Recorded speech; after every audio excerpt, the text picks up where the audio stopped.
We all know about the 99%. That's us. To keep America strong, we need to keep the 99% strong, able to provide for our families, care for the people we love, and be part of communities that make us proud. But right now, our priorities as a country are completely upside down. The values and interests of the 1% are ruling over everything else. How did Wall Street and their politicians turn our world upside down? And what can we do to make America strong again? Let's first look at what we're facing today and how we got here. This is no ordinary time, and this is no ordinary moment. More than ever, we're at a peak awareness of the economy, its role in our lives, and how it's failing the 99%. State budgets in the red, with extreme service cutbacks, millions of foreclosures, 25 million people unemployed or underemployed, and the shift in political power from families and communities to corporations. But as immense as these challenges are, they are just the tip of the iceberg. Underneath these problems are even deeper layers of the crisis. 1 in 4 families with a mortgage underwater, trillions in wealth wiped away, the disproportionate impact of the crisis, corporate money dominating politics, and extreme wealth inequality. The economy we have today, created by and for the 1%, leaves most of us out. For example, while our productivity and growth soared for the last 20 years, CEOs grabbed nearly all the gains, leaving workers' income flat. And though all of us suffered when Wall Street and the big banks crashed the economy, the crisis hit communities of color the hardest. So what's really at stake in the fight against Wall Street? It's the fate of the middle class and of all working people. The rise of the middle class defined America in the 20th century. We were strong because the middle class was able to build wealth and keep it. Evelyn Knight's story is a great example of the progress we made. Yet abusive corporations and the 1% are changing America, and her grandchildren are paying the price. Opportunity is sinking for all of us. While so many hardworking Americans are rapidly losing their wealth, the 1% are concentrating their wealth, privilege, and power. Their concentration of wealth is no accident, no coincidence.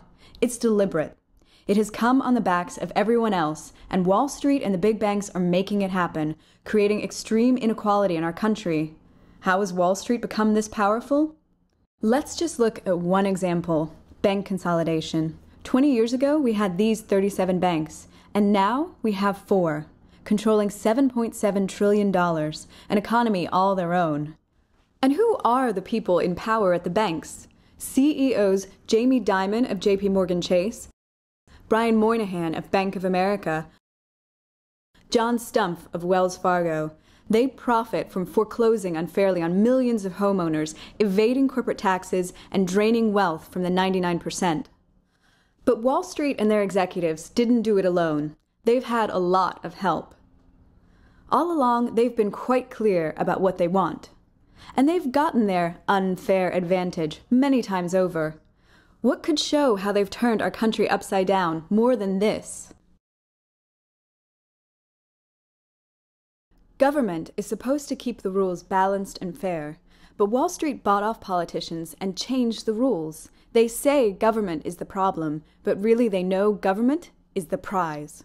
And where has that left us? Pinned down under Wall Street's bottom line. Wall Street and big banks have found ways to drain us of our wealth and well-being in every part of our lives, through our homes, pensions, healthcare, debt scams. It's how their wealth grab works. We can see the impact on everyday people. First, through our homes. Rose's younger brother passed away unexpectedly, and at the same time she was furloughed from her job working for the state. Funeral costs and a lost income meant her family missed just 2 weeks of mortgage payments. The bank refused Rose's next payment and told her they would foreclose on her home instead of negotiating reasonable new terms. They also go after us by attacking public services. Bobby has chronic health conditions. He takes 12 pills a day and has been hospitalized twice in the past year. While banks are hoarding cash and evading taxes that government needs to pay for health care, Bobby knows that cuts to Medicaid, Medicare, and disability insurance will threaten his very ability to survive. Wall Street also targets us and traps us in debt. Terry wanted to get a better paying job, so enrolled in college. When her husband lost his job, she needed a loan to cover expenses for finishing school. Unfortunately, she turned to a payday lender. They trapped her in a cycle of debt, forcing her to take out one loan to pay for another, some with 2,000% interest. Terry has now spent over $65,000 just paying back payday loans and is still in debt. We know what we need to change. We must create an economy that works for all of us. And so we know what we have to do. We must reverse the wealth grab, return the wealth Wall Street has taken from us. We must change the political direction of our country and make sure politicians stand with the 99%. We must change how Wall Street works and make the big banks do what they're supposed to do, help families build wealth and help communities stay strong.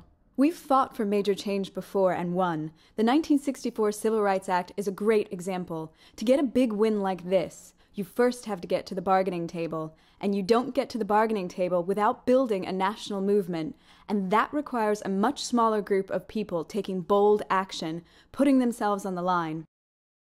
And that's what we're doing now. We're creating a vision for an economy that works for all of us, and we're fighting to make it real. It starts with people, with all of us. Working with local community groups, Rose took her fight directly to the bank and won. After being arrested at a sit-in at the bank and marching to the CEO's mansion in Beverly Hills, the bank negotiated and she kept her home. Bobby is fighting in New York for a tax on millionaires and for Wall Street to pay their fair share, which will prevent cuts to vital social services.